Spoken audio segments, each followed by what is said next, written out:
Hello and welcome to the Principles of Play presentation for grades 1 and 2 for BYSA.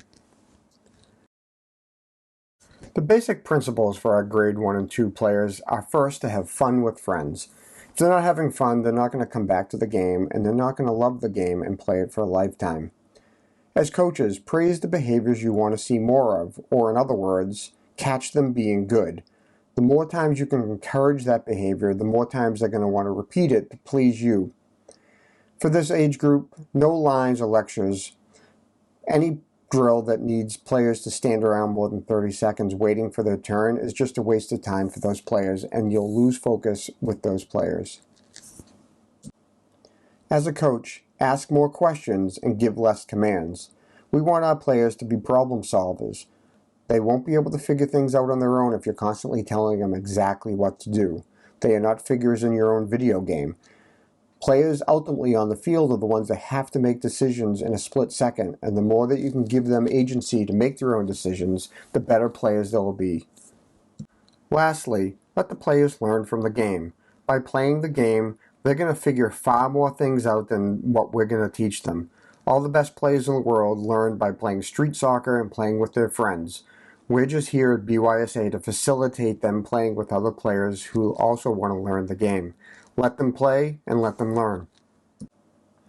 The basic setup for games are 4v4 with no goalkeepers. Corner kicks, throw-ins, and goal kicks are used as restarts as appropriate. All players must rotate through all positions. There are no defenders or attackers or any other set positions for players of this age. It's many years before they'll find their best position on the field. On goal kicks, the other team must retreat to the halfway line before the ball is kicked by the team in possession, and teams are set up in a diamond shape, which will be shown in following slides. Please note that on the following slides about positioning, transitions, etc., these are the end goal, but we understand that it will take 2 years to approach these ideals. Don't expect miracles, do not expect overnight success. It is going to take a long time to transition from 8 players chasing the ball all over the field to something that comes close to resembling what the diagrams have below. But it's important to know what the end goal is, as this will help them as they progress up the ladder with more and more players on the field. So, the basic shape for 4v4 is a diamond.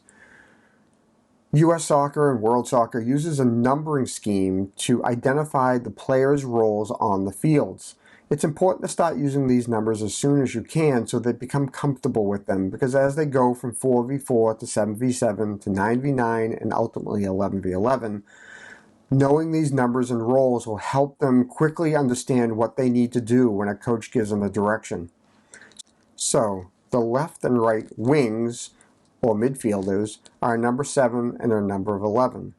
The number 9 is the striker or center forward. And most importantly, we do not have defenders in U8 grade 1-2 soccer. That back player we refer to as a number 8, which is a box-to-box midfielder. The idea is that player must shuttle up and down the field to both participate in attack and defense, because we want to stress players engaged in the play at all times. We do not want to see players just hanging out at the top of their goal box as their quote-unquote defender for the team. That does nothing for the team and does not help their development. So please stress the role of the number 8 as a box-to-box midfielder. So having all players join in the attack and the defense is vital for future years' development. So, as we discussed, in attack, all players are engaged in the attack. The 7 and the 11 join the 9 to provide width as they move up the field. In the middle parts of the field, the 7 and the 11 should be as wide as possible to provide as much width for passing options or for moving the ball up the wings. As they get closer to the goal, they can start to come closer to the 9 to make those passes across the middle for hopefully an easy goal.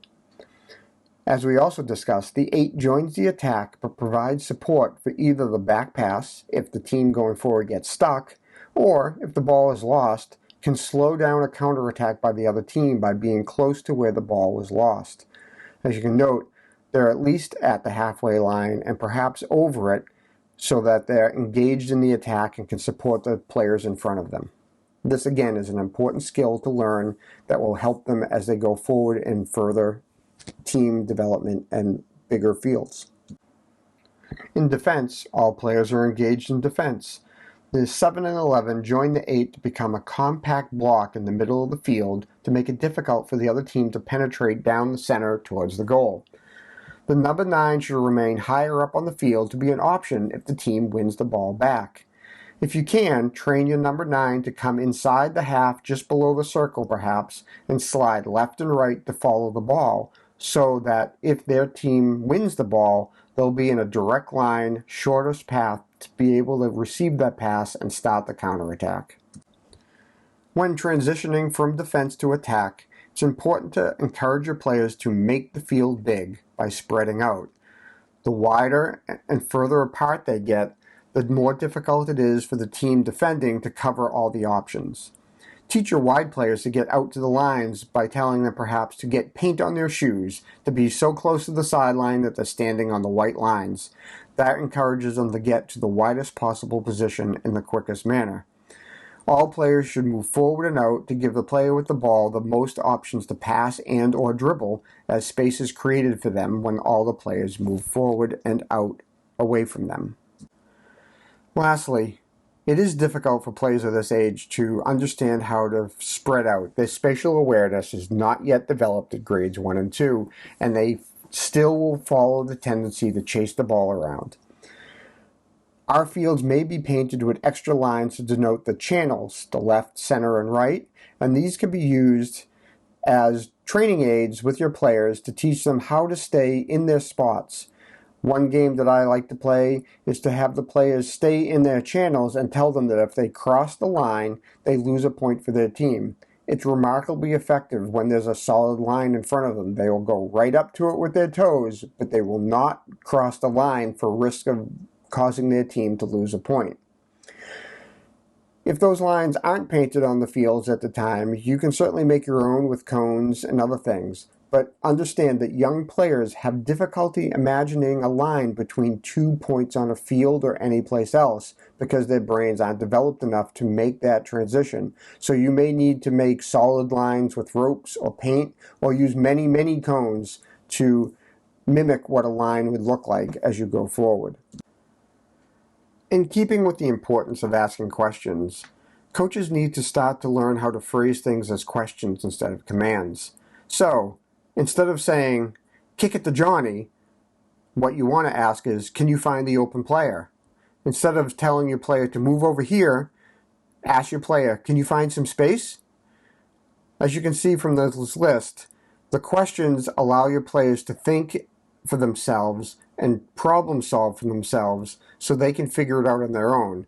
If you're just joysticking them around the field, they'll never learn to think for themselves. Most importantly, we're encouraging our players to play balls forward, backward, sideways, in the middle, to the outside, any place there's an open player. Encouraging your players to play to the open player, no matter which direction or location on the field, is only going to help them as they go forward in their career in their older teams. As coaches and parents, we need to all accept that the failure rate for grades 1 and 2, and even older, is approaching 100%. Players are going to fail far more than they're going to succeed in this game as they learn it. Encourage the attempt of the desired behaviors or skills. Catch them being good, and they'll keep trying to improve. If they learn to be afraid to try the hard thing, they'll never attempt it again, and that will only hamper them throughout their careers as they move forward. While they might not be successful right away, that passing to the middle or passing backwards might result in a goal against them. That's okay, because ultimately, as they get older, those skills are going to be needed to make the team successful. It's okay to fail at U8 because it doesn't matter. All they're doing is learning and having fun. Lastly, there are plenty of resources available for coaches to help them get better or get ideas as they coach through their ranks. The Playmetrics Drill Bank is built into our app that has both pre-populated drills from Playmetrics as well as custom drills designed by BYSA coaches and staff members. A website and app that I would encourage all to look at is Scoreboard Soccer. This is developed by David Baird from the Scottish Football Association, and it has some fantastic ways of encouraging and motivating players to do the right things by playing mini games while learning. The New England Revs will continue to provide us weekly plans as we go forward and will be helping us with our coaching resources. We also encourage all of our coaches to take any of the coaching courses either provided by U.S. Soccer or United Soccer Coaches, and more information can be found all in the For Coaches folder under the Club Resources tab in Play Metrics.